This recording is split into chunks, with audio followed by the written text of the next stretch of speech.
मैं हूं देवेंद्र कुमार शर्मा और आज हम जमा 1 की हिंदी की पाठ्य पुस्तक अंतरा भाग 1 का अध्ययन करेंगे। प्यारे बच्चों, अंतरा भाग 1 का काव्यखंड कबीर से आरंभ होता है और आज हम इस पाठ्य पुस्तक के 10वें पाठ कबीर के पहले पद की व्याख्या और अभ्यास प्रश्नों के हल जानेंगे। बच्चों, कबीर का जो पहला पद हमारे लिए पाठ्यक्रम में है वह है, अरे इन दोहुन राह न पाई, हिंदू अपनी करे बढ़ाई, गागर छुअन न देई, बेस्या के पायन तर सोवे, यह देखो हिंदुआई। मुसलमान के पीर औलिया, मुर्गी मुर्गा खाई, खाला केरी बेटी ब्याहे, घर ही में करें सगाई। बाहर से एक मुर्दा लाए, धोए धाए चढ़वाई, सब सखियां मिली जेमन बैठी, घर भर करे बड़ाई। हिंदुन की हिंदुआई देखी, तुर्कन की तुर्काई, कहें कबीर सुनो भाई साधो, कौन राह होए जाई।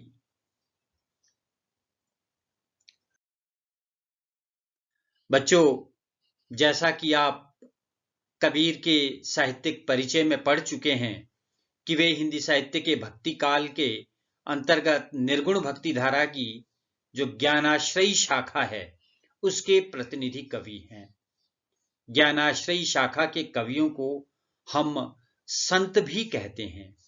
संत कबीर ने भारतीय समाज में व्याप्त कुरीतियों का डटकर विरोध किया है और ऐसा करते समय वे किसी धर्म, जाति या संप्रदाय का लिहाज नहीं करते। उनके पास जो लाठी हिंदुओं के लिए है वही मुसलमानों के लिए भी है। प्रस्तुत पद में इस संत कवि ने दर्शाया है कि हिंदू मुस्लिम दोनों ही धर्म अपनी वास्तविक शिक्षा को भूल चुके हैं। वे प्रभु प्राप्ति के सच्चे मार्ग से भटककर केवल दिखावे का जीवन जी रहे हैं। वे हिंदुओं में प्रचलित छुआछूत की प्रवृत्ति को धर्म के मूल सिद्धांत के विरुद्ध मानते हैं, जिसके अनुसार सभी मनुष्य एक परमात्मा की संतान हैं। उनमें जन्म के आधार पर भेदभाव नहीं किया जा सकता। उन्होंने एक और पद में कहा भी है, अव्वल अल्लाह नूर उपाया, कुदरत के सब बंदे, एक नूर ते सब जग उपजया, कौन भले को मंदे। परमात्मा ने सर्वप्रथम वह एक ईश्वरीय प्रकाश को प्रकट किया। सभी मनुष्य उसी एक सृजनात्मक शक्ति से उत्पन्न हुए हैं और जब सब उस एक ही ईश्वर की संतान है तो उनमें से कोई श्रेष्ठ या कोई नीच कैसे हो सकता है। इसी प्रकार जीव मात्र के प्रति अहिंसा की भावना किसी भी धर्म का मूल सिद्धांत है।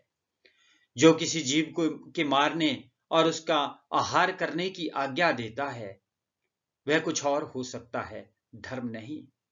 अहिंसा परमो धर्मः। लेकिन मुस्लिम धर्मगुरु और शरीयत के संरक्षक इस मूल सिद्धांत को ही भूल चुके हैं। यही प्रस्तुत पद का मूल प्रतिपाद्य है।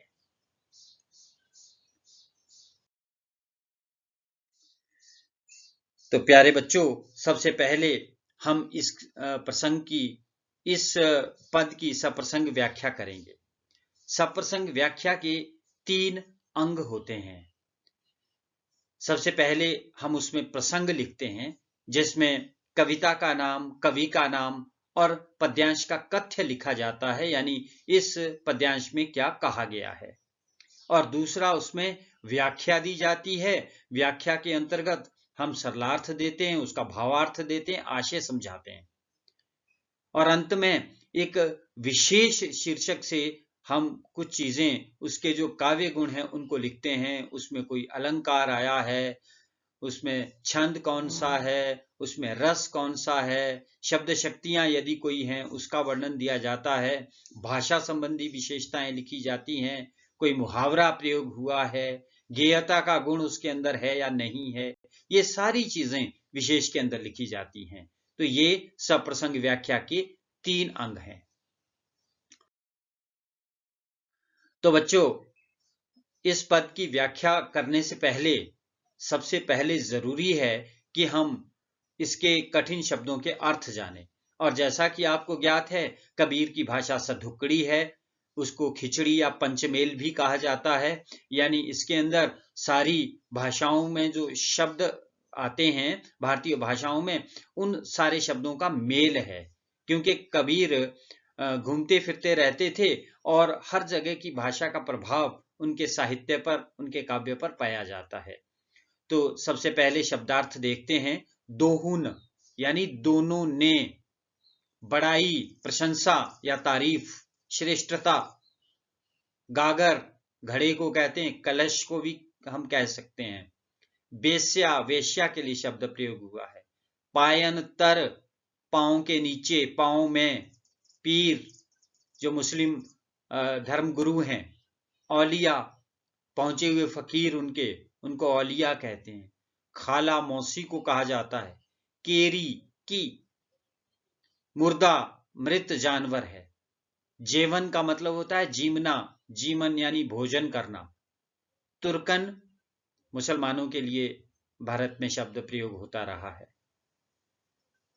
तो सबसे पहले इस पद का प्रसंग लिखते हैं कि प्रस्तुत पद्यांश हमारी पाठ्यपुस्तक अंतरा में संकलित सुप्रसिद्ध ज्ञान मार्गी संत कबीर के पदों से लिया गया है।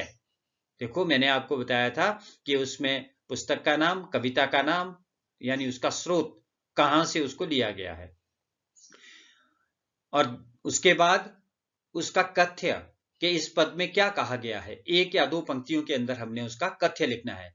इसमें कबीर ने बताया है कि हिंदू और मुसलमान दोनों अज्ञानतावश बाहरी आडंबरों और कर्मकांडों को ही वास्तविक धर्म मान बैठे हैं, जबकि वास्तव में दोनों ही पथ भ्रष्ट हो चुके हैं। परमात्मा की प्राप्ति का सच्चा मार्ग दोनों को ज्ञात नहीं है। ये इस पद का कथ्य है। तो आओ इसकी व्याख्या की ओर चलते हैं।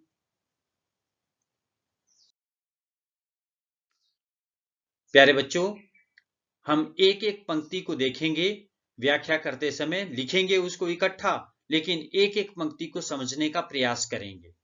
तो हमारे लिए जो पहली पंक्ति है वो है कि अरे इन दोहुन राह ना पाई।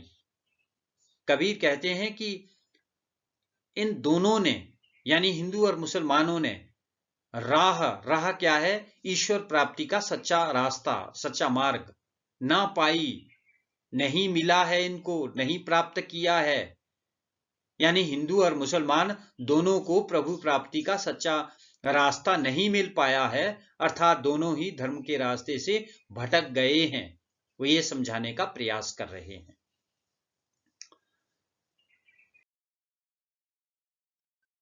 और इससे आगे हमारे लिए पंक्ति है, हिंदू अपनी करे बड़ाई, गागर छुअन ना देई। सबसे पहले हिंदुओं की हालत देखी जाए तो वे अपने को दूसरे से श्रेष्ठ मानते हैं। वे अपनी बड़ाई स्वयं करते हैं। हिंदू अपनी करे बड़ाई। और उसका एक उदाहरण आपने दिया कि गागर छुअन ना देई। वे तो अपनी पानी की गागर भी किसी दूसरे को छूने नहीं देते। वे समझते हैं कि यदि किसी दूसरे वर्ण के या धर्म के लोगों ने उनके बर्तन को छू लिया तो उसका पानी अपवित्र हो जाएगा। और दूसरी तरफ उनकी हालत क्या है? बेस्या के पायन तर सोवे। वे दूसरी ओर वेश्या के पांव में पड़े रहते हैं, अर्थात उसकी खुशामद करते हैं। यह देखो हिंदुआई, क्या यही है उनका हिंदुत्व? यह कैसे हिंदू हुए कि यदि किसी ने उनका घड़ा छू लिया तो वह अपवित्र हो गया, लेकिन यदि वे वेश्या के कोठे पर जाते हैं तो अपवित्र नहीं होते।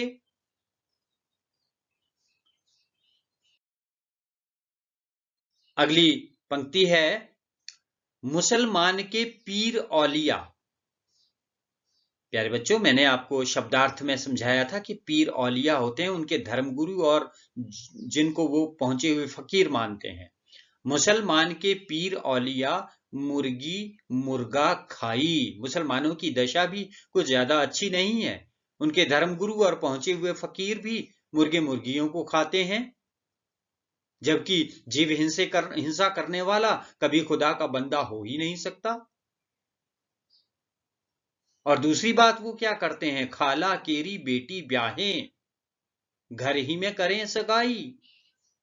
खाला मौसी को कहा जाता है, और तो और मुसलमान तो अपने खून के रिश्ते में आने वाली मौसी की बेटी से ही सगाई करके शादी कर लेते हैं, जबकि मौसी की लड़की बहन के समान होती है।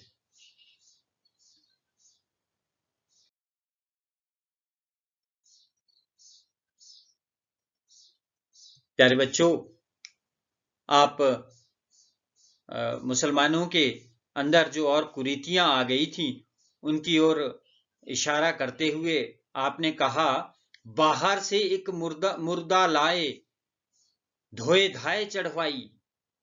कि वे बाहर से मुर्दा यानी एक मरे हुए जानवर का मांस लाते हैं और उसे अच्छी तरह से धोने के बाद साफ करके चढ़वाई यानी चूल्हे पर पकने के लिए चढ़ा दिया जाता है। और फिर जब मांसाहार तैयार हो जाता है तो सब सखियां मिली जेवन बैठी, घर भर करें बड़ाई। कि सभी सहेलियां मिलकर उसे खाने को बैठती हैं और सारा परिवार उसकी प्रशंसा करता है, तारीफ करता है।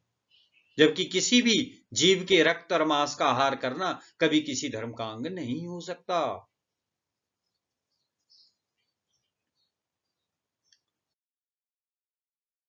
प्यारे बच्चों, अंतिम पंक्तियों के अंदर कबीर ने कहा, हिंदुन की हिंदुआई देखी। कबीर कहते हैं कि इस प्रकार उन्होंने हिंदुओं का हिंदुत्व भी देखा है, तुर्कन की तुर्काई, और मुसलमानों की मुसलमानियत भी देखी है। कहें कबीर सुनो भाई साधु, कौन राह होए जाई। दोनों ही धर्म के सच्चे मार्ग से भटक चुके हैं। हिंदू मुसलमानों को मलेच्छ समझते हैं तो मुसलमान उन्हें काफिर मानते हैं, परंतु अपने धर्म में व्याप्त कुरीतियों की ओर उनका ध्यान ही नहीं जाता। वे जिस रास्ते पर चल पड़े हैं वह प्रभु प्राप्ति का सच्चा रास्ता नहीं है। इसीलिए कौन राह होए जाए, मेरी समझ में नहीं आ रहा कि मैं इनमें से किस धर्म के रास्ते पर चलूं, किस धर्म को अपनाऊं।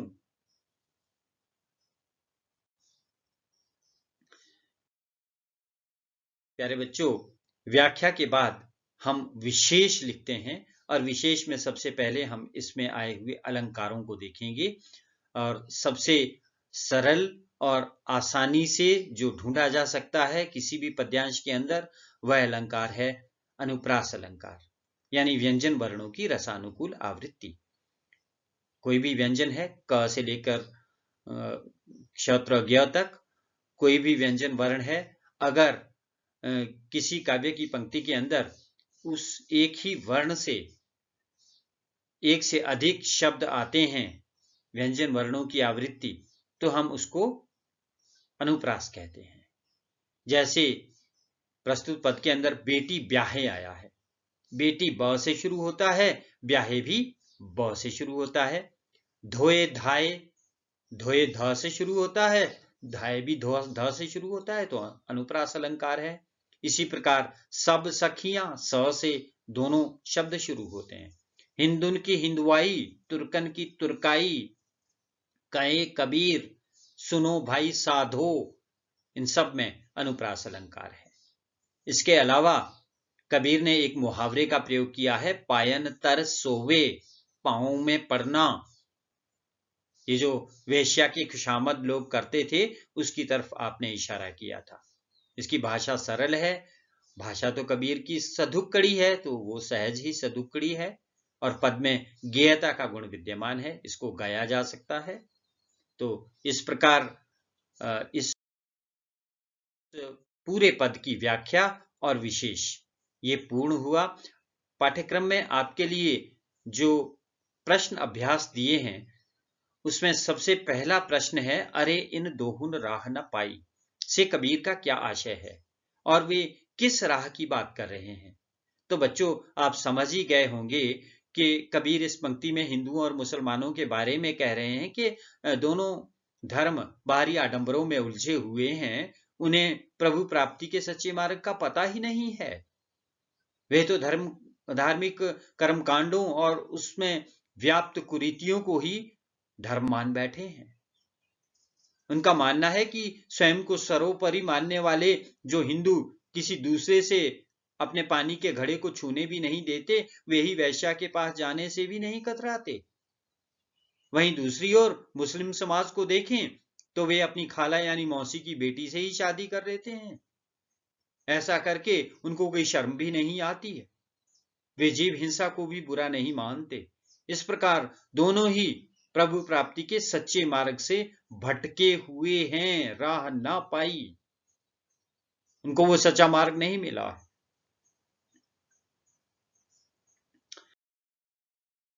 और दूसरा प्रश्न है, इस देश में अनेक धर्म, जाति, मजहब और संप्रदाय के लोग रहते थे, किंतु कबीर हिंदू और मुसलमान की ही बात क्यों करते हैं? देखो, इस देश में अनेक धर्म, जाति, मजहब और संप्रदाय के लोग होने के बावजूद भी कबीर हिंदू और मुसलमान की ही बात करते हैं। वे इसलिए करते हैं कि इनके कबीर के समय में यही दो प्रमुख धर्म थे और इन दोनों में आपसी संबंध भी ठीक नहीं थे। वे आपस में लड़ते रहते थे। दोनों अपने आप को एक दूसरे से श्रेष्ठ मानते थे। इतना ही नहीं, एक समाज सुधारक के नाते भी कबीर को इन दोनों प्रमुख धर्मों में सुधार की ज्यादा आवश्यकता अनुभव हुई। इन दोनों धर्मों का गहराई से विश्लेषण करने पर कबीर को लगा कि दोनों में ही अनेक कुरीतियां घर कर गई हैं तथा कोई धर्म सर्वोपरि नहीं है। इसलिए इन्होंने कबीर ने हिंदू और मुसलमान की ही बात की है।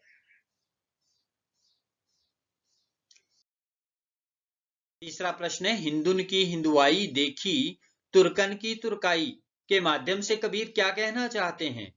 वे उनकी किन विशेषताओं की बात करते हैं?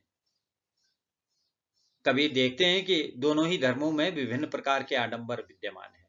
यही इस पद के अंदर कहा गया था। दोनों स्वयं को श्रेष्ठ बताते हैं और आपस में लड़ते रहते हैं। हिंदू किसी को अपने बर्तनों को हाथ तक नहीं लगाने देते, परंतु यही लोग जब वैश्या के कोठे पर जाते हैं तो इन्हें कोई छूत नहीं लगती। मुसलमानों में जीव हत्या आम बात है। वे मुर्गे मुर्गी का आहार करते हैं।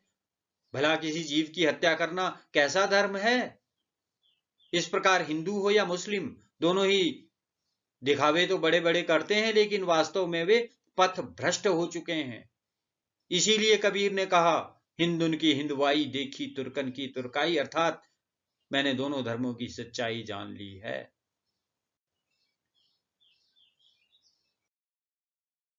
और बच्चों, चौथा प्रश्न है, कौन राह होए जाई का प्रश्न कबीर के सामने भी था।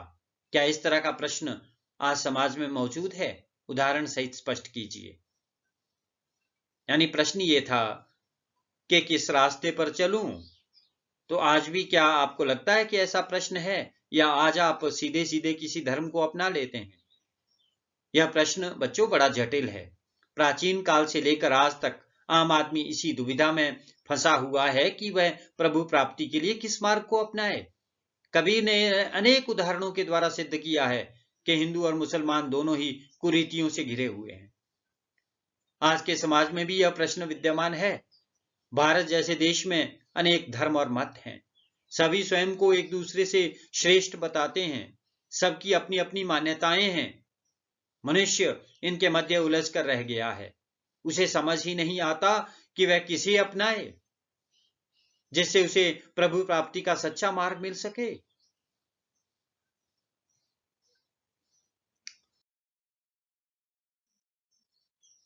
प्यारे बच्चों, आज के पाठ में बस इतना ही। वंदे मातरम।